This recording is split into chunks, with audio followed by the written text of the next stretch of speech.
Hello and welcome to Talking Property with CBRE. I'm Kathryn House, your podcast host, and in this latest episode, we're going to be looking at one of the unsung heroes driving productivity in offices. It's seen as a given that great tech and flexibility are central to a highly productive workplace. But could art be a powerful tool that's sometimes overlooked? A growing body of research points to the material impact that art can have on well-being, creativity, and even output, with one recent UK university study highlighting productivity gains of up to 32% from an art-enriched workplace. Clients commenting on it all the time. It's a real conversation starter, and it helps differentiate the experience from the moment they arrive. Clients come into our space for a variety of different reasons, and allowing to break those emotions up and discussing art really helps drive a further connection. That's Shehan Wijayawardana, National Operations Project Manager at global law firm Mallesons. Shehan recently oversaw a major transformation of Mallesons Governor Phillip Tower headquarters in Sydney, which includes numerous artworks. Looking at something quite beautiful and thoughtful, provokes and resets the mind, and it really does stimulate imagination as well. When people are surrounded by creative thinking, they think more creatively as well. That's Art Pharmacy founder Emilya Colliver, who has worked with leading corporates such as Deloitte, Mirvac, Charter Hall, and most recently Mallesons to transform their workspaces, using art as a strategic tool for culture, branding, and talent attraction. If people are going to make the commute, the office has to earn it. It really needs to feel like a place you genuinely want to be and not somewhere you're obligated to be. And art can play a big role here. It can make the space feel human and distinctive. And that's Jenny Liu, a director in CBRE's workplace consulting team. Jenny led the change management program for the Mallesons project and is at the forefront when it comes to advising corporates on engaging workplaces. I hope you enjoy our conversation. So Shehan, welcome to Talking Property. You recently took me on a tour of your new offices, and both the art and the harbour views were stunning. Thanks, Kathryn. It's great to be here. The harbour helps, of course, and I guess was one of the main reasons why we decided to stay put. We've been in the building for 30 years, and Mallesons has a close relationship with this building. So what's really struck me once we moved in was how much the space just feels alive and welcoming. The art gives the office a sense of energy and identity that you don't always get in the corporate workplace. It's not just something you walk past anymore. It actually shapes how people experience a space and how you feel when they come into our office. Yeah, I can imagine. It was very impressive when you took me around. Emilya, thank you so much also for joining today. I must say, I love your email sign-off in which you describe yourself as Chief Amazement Officer and the Art Empress of Lightbulb Moments. Yes, I've always got lots of ideas all the time. So it's a good opener, right, for people to think more creatively in their life. And Jenny, welcome back to the show. I always enjoy getting your workplace perspectives. Thanks, Kathryn. Great to be back. Shehan, so if I could start with you, if we go back, can you tell me what inspired Mallesons to use art as such a central feature of your new offices?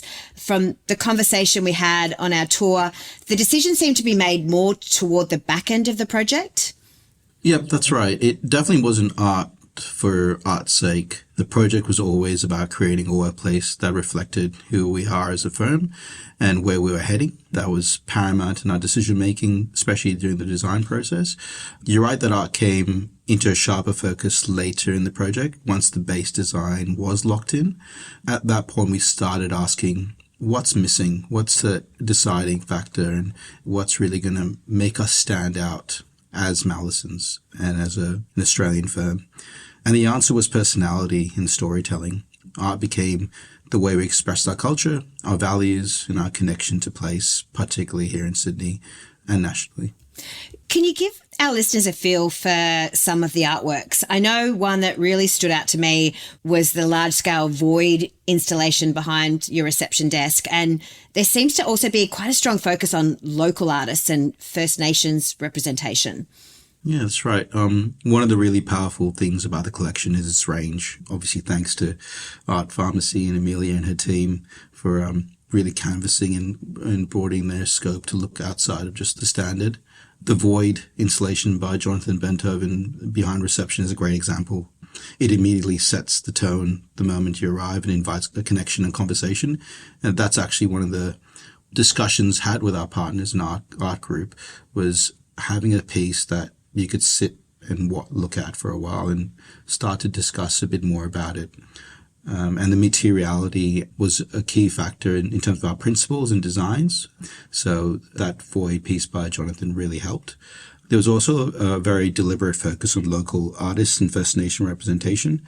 That wasn't just about aesthetics or ticking a box. These works tell stories, they connect people to country and contemporary Australia, and they give the space a depth that goes well beyond the traditional corporate fit out. Emilya, why is, say, diversity, which Shehan's been talking about, and that storytelling piece so important in a workplace context? Yeah, so this is a great question. I think there's definitely a move. We've been doing this for a very long time, but I think probably in the last, maybe 3 to 4 years, I've seen a real drive towards that. In Australia, it's such a diverse culture, culturally, linguistically diverse, LGBTQI. I mean, you walk down the street, if you look at the demographics of each location, it's so different. And I really think that art represents that as well.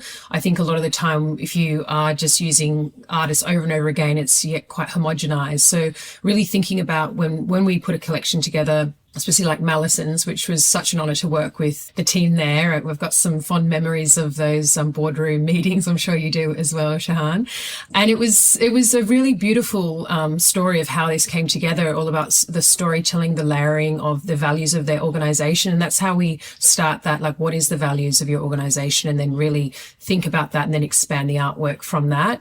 I think it's in our DNA as an art consultancy to do that. We don't really try and use the same artist over and over again. And if we do, we will say to the client, look, we've used them in this project, just so you're aware of that as well. So particularly that Jonathan Beethoven piece was just such a standout, which actually came back to sustainability, which is also part of Mallesons and what they do. And you mentioned the boardroom conversations. Probably a great segue to you again, Shehan. Can you talk us through how you brought your partners into this whole art selection journey, and how involved were they in making those choices? Very involved, in a good way. It's a collegiate effort and a group effort. There really isn't any egos in play, and it's very much a guided journey rather than a free-for-all. From the onset, we were conscious that this needed to feel authentic to the partnership and the firm, not something that was simply imposed at the end of the project. We brought on partners, but also senior associates and our brand manager. So it was a larger group than just what you would think is just a partnership. And it's sharing their curatorial intent, the stories behind the works, and how the collection tied back to our culture and firm's identity. So, the context was really important. And once they understood the why, the conversation shifted from not just about just their taste, but the impact it has to our people and our clients as well. Did that whole idea of taste lead to a lot of debates through the process? Absolutely. And, touching back on it, it is that collegiate approach, respecting each other's opinions, hearing the whys behind their reasoning and of their selections, and that back and forth that Emilya and the team sat in countless meetings on really produced the results we have now. And, shortlisting pieces and providing feedback really was a great process run by her team. You're talking about your team. It'd be great to just take a little step back, and if you could talk to us about the genesis of Art Pharmacy, and I guess the shift that you've seen over time from art being, that nice to have, to being this sort of strategic workplace infrastructure. Yes, so I suppose the genesis of Art Pharmacy has really been, we've been around for about 14 years now, and I worked, my previous career in London was working for big galleries, so where I was actually waiting for people to turn up to purchase art. I worked for the museum for a while and Chinese antique dealer. Coming back to Australia, I wanted to move actually back into the museums, like an institution, but it was actually really hard for me to get my foot in the door. So I sort of started and really grew what we were sort of doing, because I thought, well, actually, I don't want to just see art in the galleries. I want to see art in the everyday. So that's been really, our mission, and really thinking about the artworks actually, like in this, in Mallesons, for instance, like the clients that come through there that are, that are making a lot of decisions. The whole idea of art is maybe to soften that, to really bring a surprise and delight, and different references as well from the background, which I really love when I put together like a corporate art collection. But there is a real shift I'm finding at the moment from having that nice to have artwork. It's really, that whole idea of storytelling and who you are as an organisation. I think this art collection at Mallesons really does focus on their firm and how they selected the artwork. It was such a beautiful process. Do you typically get much boardroom pushback when you're talking about art? Because I can imagine that there would be certain people in the discussion who are, lovers of art and others who aren't. And how much of debate do you get? How much pushback do you get? Well, that's a great question. And so the great thing about when we worked with Mallesons, there were within the committee had some really great, they really knew their art and the history, and their art collectors. So it was really great to work with. When you have people that really understand art, is amazing because you can start pushing back with them. If you have a low tolerance of art, it's not harder, but you've got to try and find their taste and actually what they want. You actually have to give them a lot more choice, I guess, in a way. Because if you have some knowledge of art, it does sort of help understand the direction that you're going in, and you can go on a journey. So it really depends on who you're working with at the time. But I think it's healthy to push back, but it's most always about return on investment. But I think, the answer really is, it's like good lighting or the chairs, how you measure it. I think that having artwork in offices, it does soften it. And there are studies that have come out around this. But again, it really depends on the company and who you're working with. And to be honest with you, I always ask the CEOs or the managing directors, whenever I work with anyone at a certain level, I say, tell me about your CEO. Do they buy art? Do they buy art for their home? And if they say no, then I sort of have an understanding, because it really does start from the top. It has to be a value for an organization to actually include art. And you can see that when sometimes someone does a fit out and then they buy a couple of pieces and they just put the artwork in there. Like with the collection that we've done with Mallesons, it's been really thought through, very purposeful. We had a really great narrative. We're all on the same page, and we have essentially birthed this amazing art collection that is going to stand the test of time for years to come.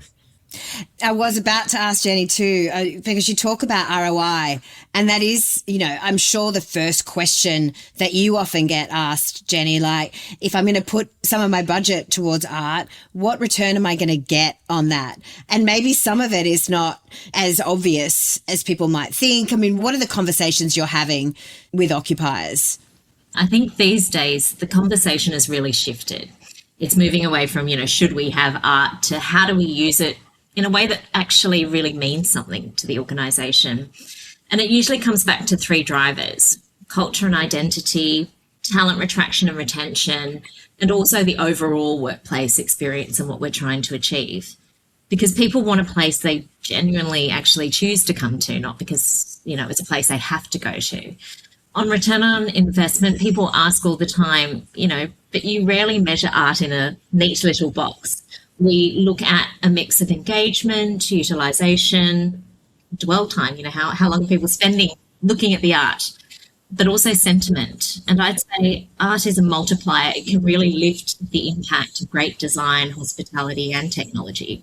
So instead of trying to isolate the art, I think we need to watch the behaviour change, of people choosing to stay longer. Are they proud to bring clients and family members in?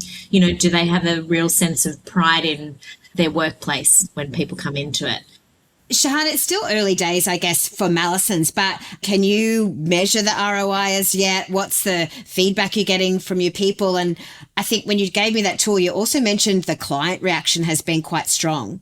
Absolutely. It's still early days. We're not talking about hard productivity metrics yet, but, qualitative feedback has been extremely positive. Staff, walking out of floors for the first time, even now, talking about the office, how it's feeling more inspiring and more human.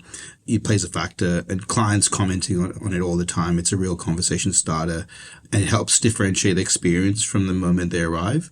Clients come into our space for a variety of different reasons, and allowing it to break those emotions up and discussing art really helps drive a further connection.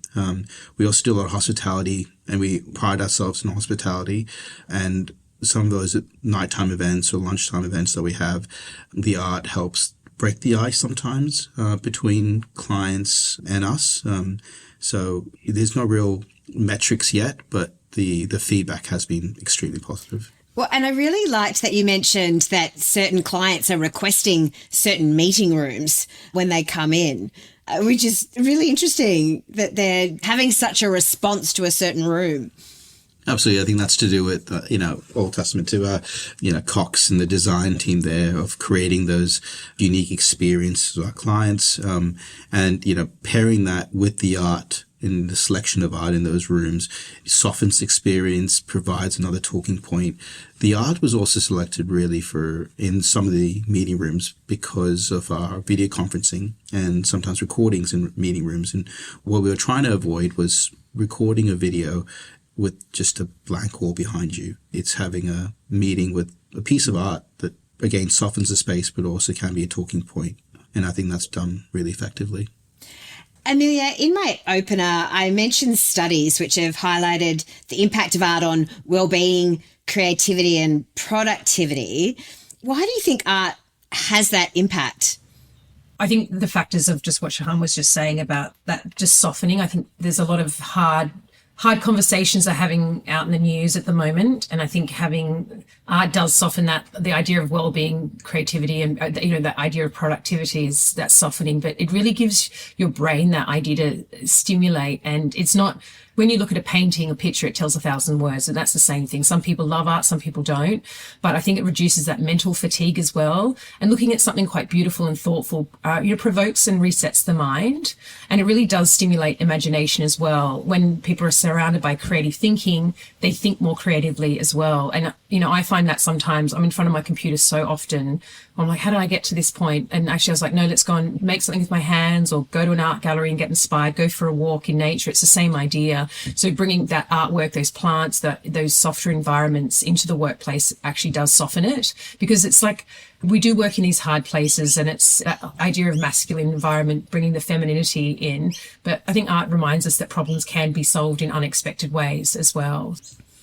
So, Jenny, post-COVID, there has been a really heightened focus on the workplace experience and making coming to the office worth the commute.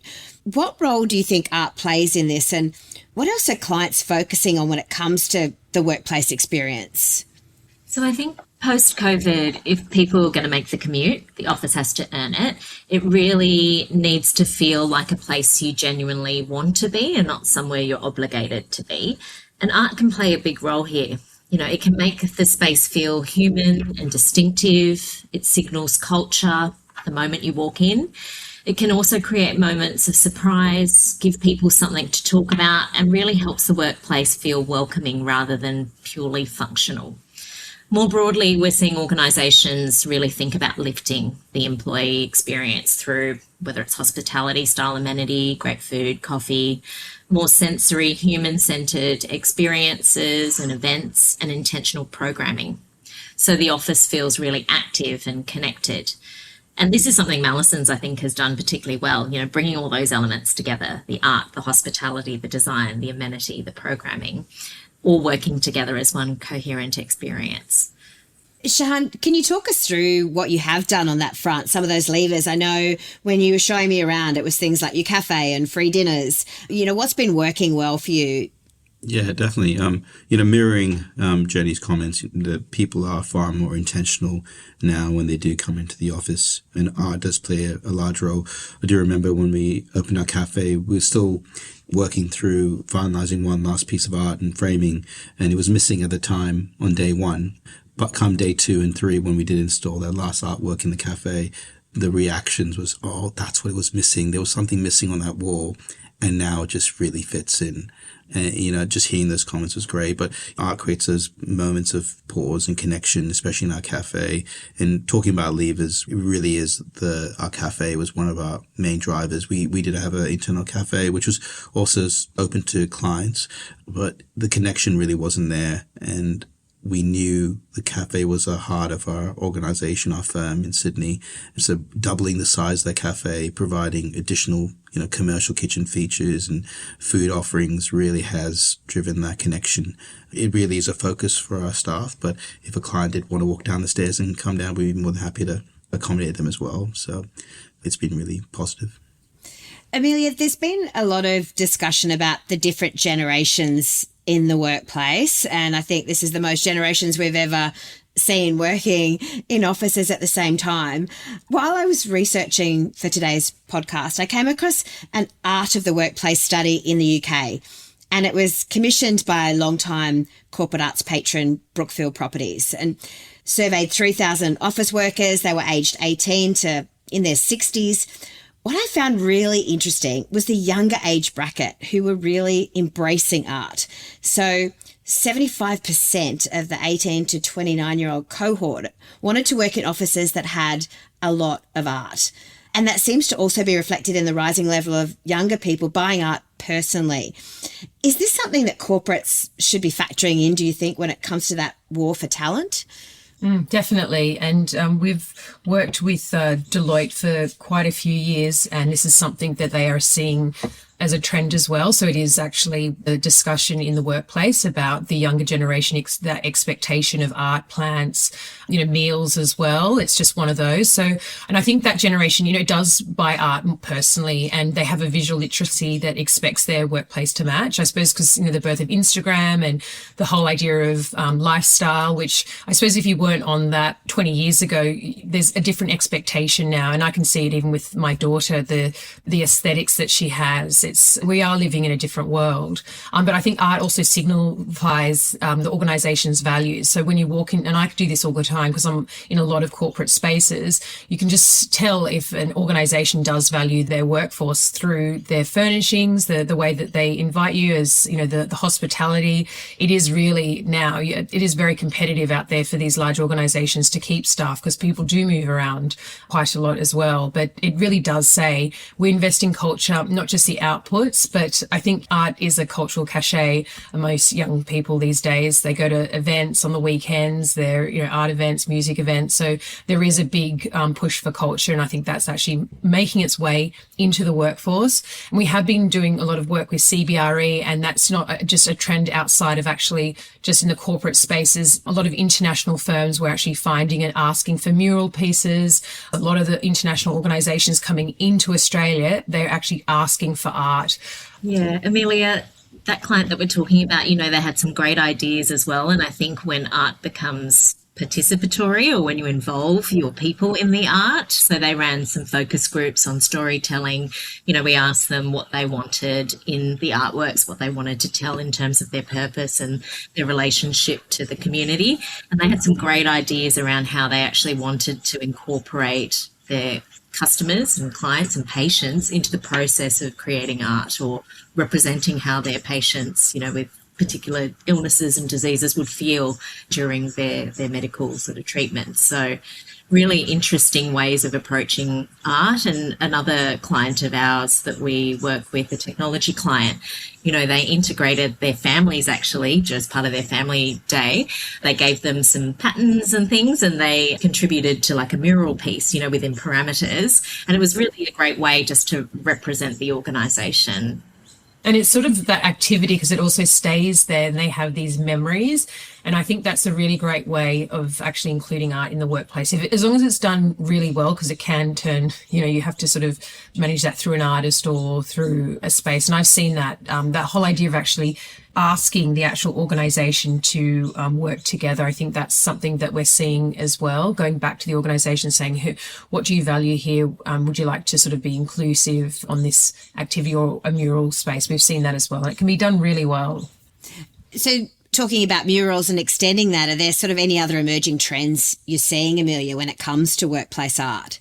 Yes, so I think artist furniture is starting to enter the artist brief. This is in the public realm, so we do some work as public art, but like seating, paving, wayfinding, and design that from the outset. And architectural boundaries between artwork and the building is disappearing. So looking at the facade, screens, structural elements are more of a cultural expressions rather than just actually putting an artwork there. It's actually integrated into the environment, and also the idea of handmade counter movement, like being tactile. And I think the Mallesons collection was really about materiality, and we're seeing that really move into that direction. I think with AI and technology, and if you actually want to see the handprints, like the Sam Gold at Mallesons, this beautiful ceramic piece, you can actually see somebody's handprints in there. It's made from ceramic. It was thrown into a kiln.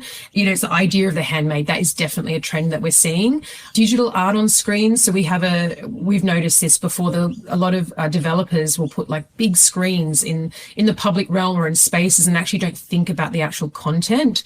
So we actually have a digital art library, Sugar Glider Digital, which really thinks about like digital art that rotates and responds to tell a living story by artists.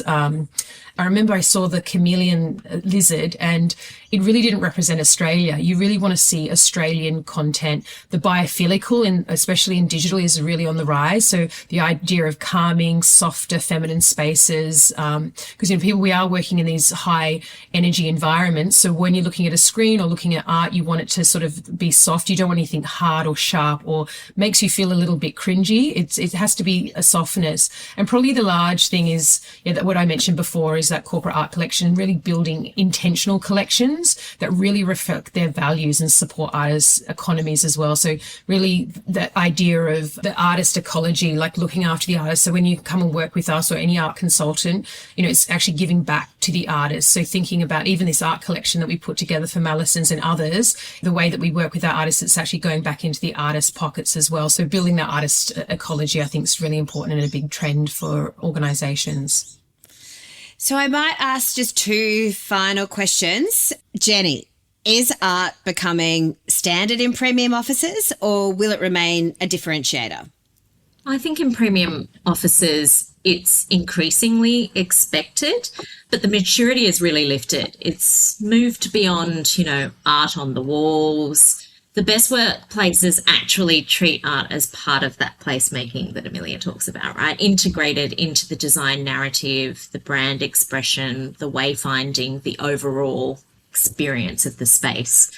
I think the real differentiator is whether it genuinely means something to the people. What story does it tell? How authentic does it feel to your people and place? And whether employees experience it or just walk past it. The best examples, I would say, is where we bring artists in early, as we talked about, link the work back to purpose and well-being, and make it participatory where we can. And the reason it works is simple. It gives people that break from screens that we talked about, a break from their day-to-day. It really allows us to shift the headspace into curiosity and really creates those emotional anchors, memory, meaning, and belonging.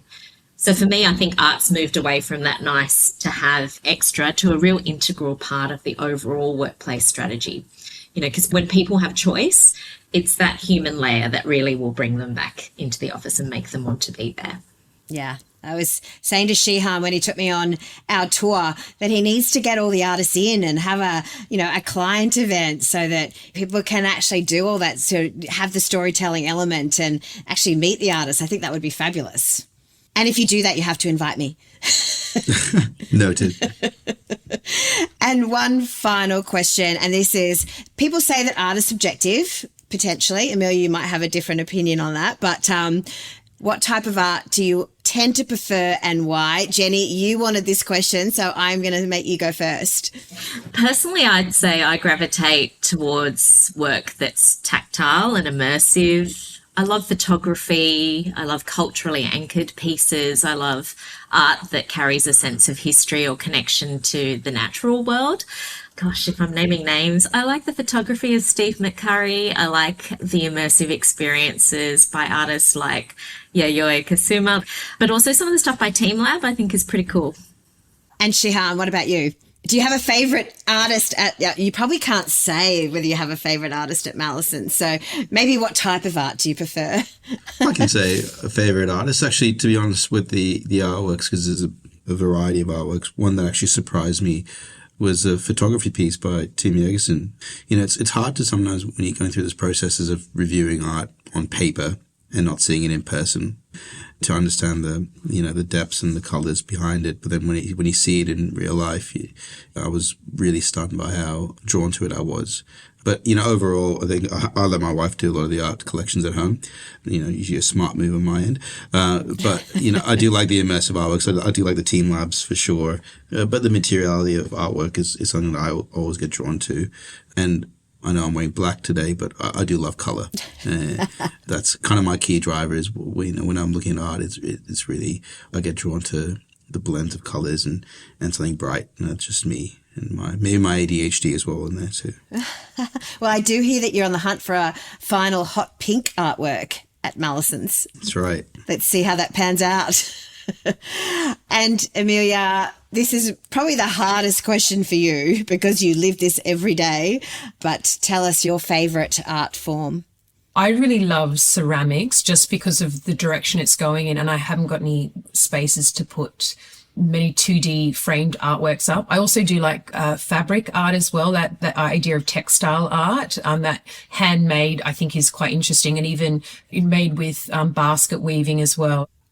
Well, thank you everyone for joining today. It was really great to have a really different discussion. So I don't often talk about this type of thing on Talking Property, so I really enjoyed it. Thank you so much, Emilya. It was great to have you on.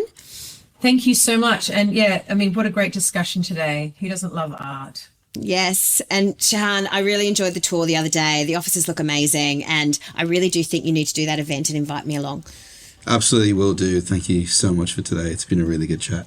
And Jenny, thank you. I love having you on the show, and let's talk about art a little more. Sounds good. Thanks, Kathryn. Thanks, team.